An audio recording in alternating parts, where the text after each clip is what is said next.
On est avec Marlène Bois ce matin, ça va bien? Très bien. Qu'est-ce que tu nous as apporté aujourd'hui? Aujourd'hui, on va commencer vraiment question technique. La dernière chronique qu'on a faite, on a parlé des teintures, des vernis, teintures intérieures. C'était très, très vague. Ouais. Là, on va prendre étape par étape. Là, on y va précisément. On C'est ça. explique. OK. On travaille vraiment avec les produits intérieurs. De se lancer à l'extérieur, on oublie le projet. Là. Il Ouais, fait ouais, trop c'est trop froid, c'est trop d'humidité. Ça absorbera pas dans... C'est ça. On va parler de teinture et on va parler de vernis. OK. Parce que ça, c'est très, très loin de mystifier. Il y a plusieurs techniques de teinture, puis il y a plusieurs techniques de vernis. Si on commence avec une teinture, on a pris un meuble, on l'a décapé. Il est vraiment au bois. On a travaillé des heures et des heures dessus. On va prendre la peine de faire vraiment une teinture. Une teinture vraiment de base, pas une teinture vernie, vraiment une teinture comme ça ici, OK. qu'on va appliquer. Il se fait dans, là, j'ai apporté des petits formats, mais il se fait dans différents formats. Oui, j'imagine. Il se fait dans le demi-heure, dans le litre et dans le 3,78 litres. OK. OK? Tous les produits se font dans 3 formats. Quand on a pris la peine de bien décaper un meuble, on y va vraiment avec une teinture. Ensuite, on applique un vernis. On prend la peine de le faire en 2 étapes parce qu'on a mis beaucoup de temps, beaucoup d'amour et beaucoup de travail là-dessus. Alors, on prend le temps de faire vraiment les étapes pour le restaurer comme il faut. Est-ce qu'il y a, peut-être que je saute des étapes, là, mais est-ce qu'il y a des vernis qui sont des teintures à la fois? Oui, je l'ai ici. Ah, bon, ben, Mon on Dieu. allait en parler. Il y a la teinture vernis. Ça, c'est... teinture vernis, c'est quand on a une petite pièce à faire, une tablette. Mais il faut bien spécifier que si on veut quelque chose de mat, de pas lustré, on ne touche pas à ça.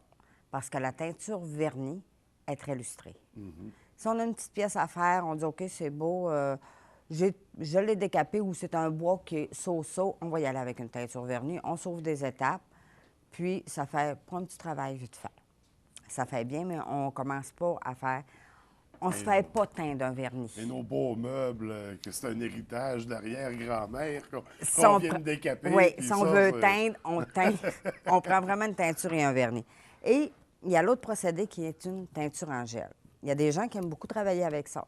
Moi, la teinture en gel, je vais la conseiller sur... souvent, là, on fait du retapage mélamine, qu'on veut faire un fini bois. Ça, c'est une teinture qui se travaille très bien pour faire ces finis-là. Mais sur le bois, j'aime moins parce que, disons que vous faites une place, puis vous voulez refaire... Vous allez avoir des lignes de joint. OK. Elles se font moins bien qu'une teinture. Une teinture, vous allez la fondre une dans l'autre, vous n'aurez pas de ligne. Si elle est bien travaillée, puis dans le sens du bois, il n'y a aucun Fait que problème. pour du bois, c'est vraiment une teinture. Ben, pour du bois, pas un petit travail. Là. Un C'est petit ça. travail, on peut Puis y pour aller. la teinture, il y a plusieurs façons de les appliquer. Il y a ici, excusez, je ne l'ai pas, je vais l'ouvrir pour le montrer, ce qu'on appelle des tampons avec un jersey par-dessus. Ça l'absorbe la teinture, on l'applique, Donc, ça, c'est vraiment- ça fait une très belle application de teinture. Il y a la mitaine, quand on a un garde, les fameux gardes, Ah, à tous les poteaux travaillés, c'est une très bonne façon de le travailler. Comme ça, on est sûr d'aller de tous les côtés. Parce que souvent, quand on teint, on se tourne. Ah, on oublie un côté. Ouais, Avec ouais, ça, on ouais. est sûr de vraiment aller tout. C'est vraiment la mitaine à teindre. Ça ressemble à une mitaine pour laver les voitures, là, mais c'est pas le même, le même procédé. Il y a l'application au pinceau et on essuie avec un coton fromage.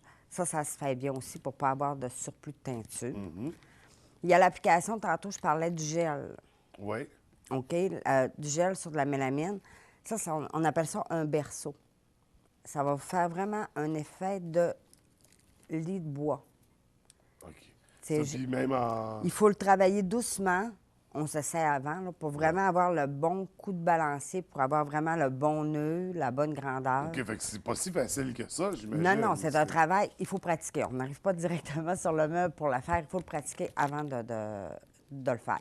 Malgré que la teinture en gel, cet outil-là se travaille bien avec une teinture en gel, elle est à l'huile, qui fait qu'on peut l'appliquer, on peut l'enlever. On peut recommencer. On peut recommencer. Ça se travaille quand même. Ça ne sèche pas rapidement. Et une teinture se travaille avec un pinceau de soie, pas un pinceau de polyester. Parce qu'un pinceau, c'est des produits très, très liquides. Si vous allez installer un pinceau de polyester dans un vernis ou une teinture, vous allez passer votre temps à aller jouer dans votre teinture parce que ça glisse là-dessus. Tandis qu'un pinceau de soie, c'est Ça un absorbe. pinceau qui absorbe beaucoup de produits. Ça, c'est un mélange de synthétique et soie. Comme ça, bien, on passe moins notre temps à À tremper. ramasser le dégât. C'est ça. Ça, c'est pour les teintures. Puis il y a des couleurs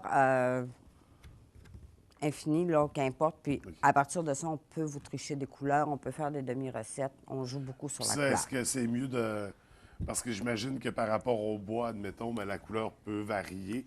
Si le bois est foncé, s'il est plus pâle, est-ce que c'est mieux d'amener un échantillon des fois pour... L'idéal, c'est d'apporter un morceau de bois qu'on peut s'essayer, parce que des fois, en décapant, on peut avoir laissé un petit peu de vernis qui va faire que la teinture va moins pénétrer, OK. qui peut faire des différences de couleur. On peut prendre, disons qu'un client arrive, dit, mon meuble est en pain. Si on prend un morceau de pain ordinaire qui n'a jamais rien eu dessus, puis qu'on l'applique, ce ne sera pas la même chose que le pain du client qui a changé de couleur, il reste peut-être une petite touche de vernis ou une petite touche de colorant. Fait que l'idéal, c'est de nous apporter des pièces qu'on puisse tester. Excellent. Ensuite, on tombe au vernis. Oui. Les vernis. Vous avez des vernis latex, des vernis à l'huile, séchage rapide. Vous avez des vernis latex à base d'uréthane. Quand on parle de petits travaux, meubles, mais on s'entend pas chaises et tables, OK. vraiment boiserie, on va aller chercher une teinture, un vernis acrylique. Toujours minimum de 2 à 3 couches. Il y a toujours 3 finis dedans. Il y a le satiné, le semi-lustré, le très lustré. Puis, en couche superposée, on passe des petits sablés pour tout enlever les petits picots de bois, là, les petits poils de bois. Là.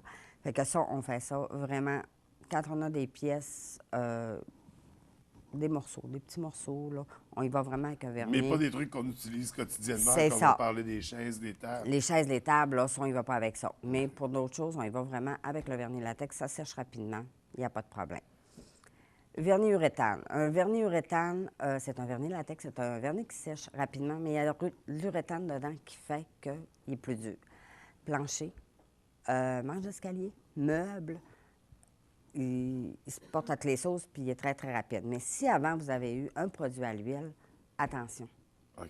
Pour le vernis uréthane, vous pouvez avoir des problèmes de non-compatibilité.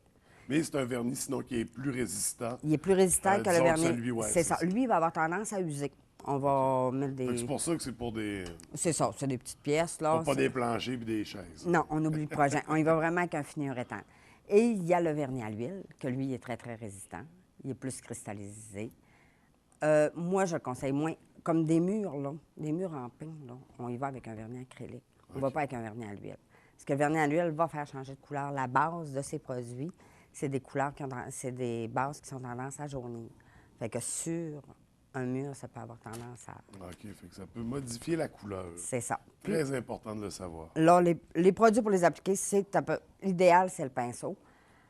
Et Le pinceau de soie aussi. Les pinceaux de soie aussi. Ah, c'est très Et liquide. pour brasser, des fois, il y en a qui arrivent, Marlène, peux-tu me brasser? Non, on ne brasse jamais dans un shaker un vernis. On ne brasse pas ça non plus comme ça. Là. Je le fais parce qu'on ne l'utilisera pas. Un vernis, vous avez toujours une partie qui est le vernis et vous avez le produit qui fait sa matification, qui va être plus mat, qui va être plus lustré. Alors, c'est très important de prendre une baguette et de brasser du fond en haut sans jamais faire de bulles pour pas, quand on l'applique, qu'il nous fait toutes des petites pustules. Là. OK. Puis d'une couche à l'autre, les pustules reviennent, on a beau sabler, après ça, on se retrouve avec des petits trous. L'idéal, c'est vraiment du fond, c'est un produit qu'il faut y aller On vraiment. brasse à la baguette en délicatesse. C'est ça, pour les teintures et les vernis. Les teintures, on peut les brasser, mais les vernis, c'est vraiment, c'est plus touché. Fait que teinture, vernis, puis les produits qui les accompagnent. Là, tu nous as amené d'autres trucs rapidement. Oui, parce que la dernière chronique, on a parlé que je partais, comme on dit, au show BMR. On est allé faire nos achats à Québec. Dans les nouveautés, on avait une maison qu'on pouvait visiter avec tous les produits qu'on peut retrouver chez BMR. Dans les nouveautés, on reste quand même dans les mêmes choses. J'ai apporté quelques... Ça, on peut voir, là, c'est vraiment les kiosques qu'il y avait là-bas qu'on pouvait cibler. C'est tous des produits qui se retrouvent chez BMR avec les meubles et tous les... Comme vous pouvez voir, il y a encore beaucoup de rouge, il y a encore beaucoup de brillant. Le naturel, comme on disait, les produits bruts reviennent beaucoup avec ça. On peut voir ici, comme le vase qui a devant toi, il est argent, il est brillant. Il y en a différents formats. Ça peut très bien aller. Les plateaux, Qui rappellent le bois. ça fait vraiment... C'est pas du vrai bois, mais c'est une matière synthétique vraiment qui fait comme un bois. Puis la chandelle. La chandelle qui fait boulot. Écorce. Oui, Wow. c'est vraiment des produits. C'est des produits synthétiques, mais qui rappellent beaucoup le naturel.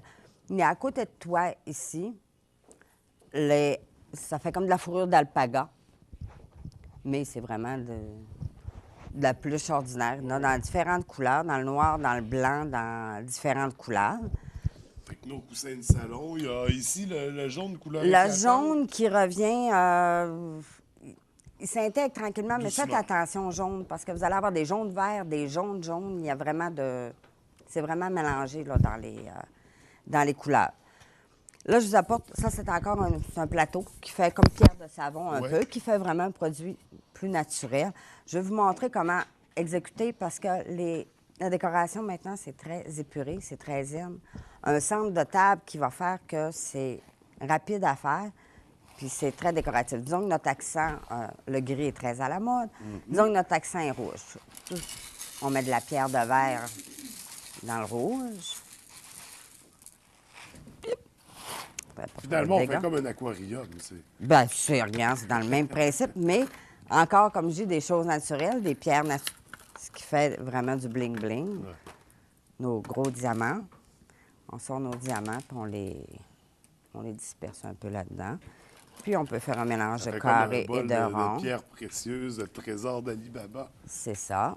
Puis à travers ça, ce que j'ai pas ce matin, c'est qu'on peut intégrer des branches, des grandes tiges de notre centre de table est Ça fait. se fait avec le cas des doigts. Le temps de le dire, on a les petits diamants qui sont en spécial encore cette semaine à 2,97 la boîte. Alors, ça fait Là, pas j'imagine qu'il y cher. a des couleurs. On a du rouge, j'imagine qu'il y a du vert On aussi a pour du le temps vert, des fêtes. on a Faire, du turquoise, on a de la pierre, pas mal toutes les couleurs. Fait qu'avec ça, vous êtes capable de vous créer des beaux petits centres de Ouais. table, une petite décoration Facile qui à ne coûte faire pas pour cher. recevoir dans le temps des fêtes des 2 beaux minutes. centres de table. 2 minutes. On peut même aller incorporer la chandelle. Regarde, si tu envoies la chandelle au centre. Hein? J'ai Le centre de participé. table. Yes! Fait que le centre de table est fait, puis ça a pris 2 minutes, Facile, efficace, beau. puis il peut rester à l'année. Et voilà. Ouais. Ben, merci beaucoup, Marlène. Ça me fait plaisir. On se revoit dans 2 semaines. Est-ce qu'on poursuit dans nos produits? Oui, toute la période avant les fêtes, on va vraiment travailler les produits. Là. Dans 2 semaines, ça va être la peinture. OK. Primer, peinture, vraiment le produit où il faut, quand il faut. Génial. Alors, merci beaucoup. À dans 2 semaines. Ça me fait plaisir. Bonne fin de journée.